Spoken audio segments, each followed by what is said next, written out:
Lady Ariel. I will be gentle with you. I would never reject one as lovely as yourself. He crawled on the bed, moving like a sleek cat, and sat beside me. Oh, he really is a cat. My lord, I whispered. I felt like my heart was stopping up my throat. He was so magnificent.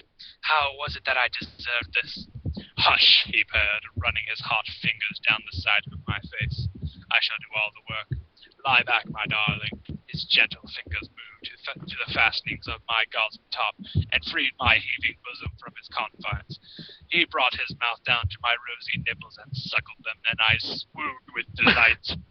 He was so talented, my dark one. I threaded my fingers through his horns and listened to him purr with contentment. You have found my soft spot, he purred, then fluttered one hand down to unfasten my gauzy pants. Pulling them down, he fondled my moist, slick panties. As I squirmed and purred, you are juicy for me already. Okay, Yes. I'm predicting right now that she has a dick. You may call me Maul, he purred before he pulled my panties down with his teeth. His hot mouth closed over my rosy bud, and I climaxed on the spot, sobbing with release. I am sorry, my lord, I apologized through my tears. I should have waited for you. Your pleasure is more important than mine, he purred, then closed his mouth over my own. His kisses made me delirious. He tasted like cinnamon, all hot and spicy, yet sweet, and I could taste the tang of my essence on his tongue. His hands roamed all over my petite, firm body, and I was soon swimming with delight again and again as climax after climax crashed over me. Please stop. But I felt incomplete. I had to have him inside me. I needed him to fill me with his essence. Wait, Indigo needs a small break. He shall receive none! Indigo, come on, he's cinnamon-like. It's Indigo, we can't let you have a fat break, okay? What's wrong with people nowadays? They don't know how to write. They think that. Hey, Indigo, we read a rape fic about Superman as a child and Lex Luthor raped him. So. I had to read that. I'm a child. And I know in fanfic where Professor Javier has an orgy with all the mutants. We've actually read far worse than this. But moving along, all in good time, Maul purred, reaching between my legs and coaxing yet another climax out of me with his skillful manipulations. Oh, but I need you inside me, I cried as the last climax washed over me. Now, my darling, he purred, now you will have me. Yes, my dark one, I cried, spreading my legs and arms wide. Come to me, fill me with your essence. He leaned forward and kissed me gingerly, his tongue caressing mine, then slowly eased his gigantic manhood into the tender flower of my love. All my fears evaporated as I eagerly took him in, feeling him fill me completely with himself. I was opening like a flower beneath him. Why had I been afraid? I had been made to contain him. It was so right. He slowly started rocking in and out of me, and I wrapped my arms and legs tightly around his well-muscled body. I could smell his sweat, a manly musk. I moaned into his mouth as I felt myself building to yet another climax. How could this be? I should have been sated by now, his tongue thrust into my mouth in tempo with the thrust of his hips, and I could feel his body tightening with ecstasy. We were both so close, so very close. His lips broke from mine, and he stared down at me tenderly. My love, he purred. Oh yes, my love, I cried back. And then the world exploded around us like a supernova. I really hope that's not metaphoric. When I slowly came to, he was nestled behind me, arm wrapped protectively around my slender waist. You're awake, he purred. Yes, my love, I feel my heart overflowing. We must reveal this to no one. I am a Sith Lord, and my master would surely kill you if he found out. I turned and looked looked into his eyes, which were glistening with unshed tears. But why? I asked, tears overflowing from my big violet eyes. Because my life is devoted to evil, and you are a beautiful creature of good. You are the refuge of my soul, my soulmate, my love. You are the beauty which the Sith seek to destroy. I need you to keep myself whole, and keep my soul from being destroyed. I will live in secret, my love, I vowed. for you. He crushed me against him, kissing me with fierce love, then rose from the bed. I must pilot the ship to my secret hideaway. I will be back. He put his neatly folded pants and tunic back on, then his belt, then his boots, then left.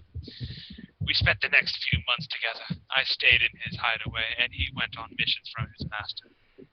While he was away, I decorated the place, giving it a woman's touch. I wove tapestries for the walls, made beautiful pottery, created several stained glass windows, and did a needlepoint of his nude body. I also practiced my dancing and my newfound telepathy, taught myself languages, made myself new gauzy lingerie for his pleasure, and spent hours brushing my long raven hair with my silver hairbrush. Wow. When he came back from a mission, I used my healing arts to make his eggs swell again. Then we passed the rest of our time together in blissful lovemaking. He constantly amazed me by his ringing climax after climax out of my delicate body before taking me for his pleasure. We were deeply in love, and this was truly my destiny. As such, it was no surprise when I became pregnant. I was thrilled to have a piece of him growing inside of me. I knew the moment it happened. As his hot seed entered my body, I felt something quickening inside me. We had produced a child, a son, my lover's legacy, and while Maul was happy, he was also sad. I must send you away, Maul purred, as his hand stroked my gently swollen belly. But why, my lover? I cried. Why must you send me and your son away? Because Sidious will surely send my son and have you both killed. He will be strong in the Force, and Sidious will fear him. I will not let that happen, I vowed. I will take your son somewhere safe and raise him away from Sidious's prying eyes. I knew you would understand, he purred, tears dripping down his face. We made love again, and then I left to go into hiding. I never saw my lover again until he died on Naboo, and his spirit came to visit me. No words were spoken, but his ghost tenderly caressed my hugely swollen belly, caressed our son, who stirred inside me at his touch. Then he vanished. When his son arrives, I will raise him in secret to keep him away from Maul's master. A son will be raised just like his father, a dark warrior with a poet's soul.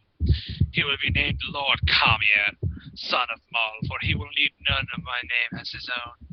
I will love him, nurture him, and then set him out to avenge his father's death. And I will never take another lover. How could any man replace my Maul, my dark lover?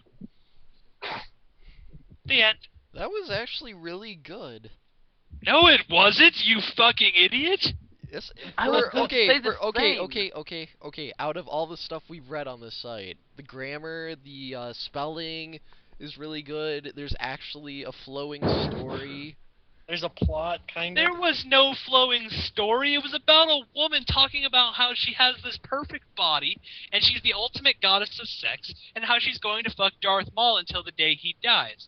How she spends hours upon hours of brushing her long, pretty hair Okay, with yes, her that part absolutely was a little... perfect silver hairbrush. And then I decorated his fucking man cave with my girly pieces of shit. And then I did a needlepoint of his nude body. Look, Alex, I agree with everything you said, but I kind of agree with John because from all the shit that you have written from this side, this is kind of the best. I am not Alex. Oh, whatever. Hi, Alex. You. Alex isn't even here right now. Gear Strike, Rogue, whatever. Rogue. I'm rusted. I haven't been in a call for Gear a Strike isn't long even here time. right now. Yeah, You just you haven't called been in a while. Gunsbro a bunch of people who aren't even in the fucking call. But anyways, Rogue, Rogue, think you about it gotta like admit, this. Out of this all the is fics probably we've had this that, is you know, have probably had one of sex involved in some form or another, this one was at least, you know, the best out of the worst. And Yes. at least it could actually give you a boner. Like, I didn't like, get a have- boner. Look, I 'cause think have we all no agree that interest the in best Star Wars characters. of the worst of this side is still a piece of shit. Aside Honestly- from the Mary Sue aspect of the entire story, it wasn't that bad. Honestly, I would rather read Metroid High again than read that. Really? Yes. Because Something- because you why guys that's think how I was playing. you think that was a good thing. But I went to a high school that taught me how to rip apart any story and bring it down to its bare minimum of a required plot device. There were exactly 3 lines of plot in that entire story, and other than that, it was shit. Well, of course it was. It was I centered around a agree, Mary it was Sue. crap for all that, but at least it actually fucking... Well, it was a thing of porn, it succeeded, I guess. No. Well, I'm not arguing that this was a good fanfic. It's not. It's a terrible fanfic because it's a Mary Sue seducing what is supposed to be a dark, evil character who exists in canon to be dark and evil. The end, but His at name's least it wasn't painful to listen to. It's kind of sad how fitting the picture for this is. Maybe it's just that our standards are so low after going through this, terrible list. Yeah, that's exactly it right now. Because we haven't read anything good in a very long time, since 30H. Yeah, we need to find some more good fanfics. Though,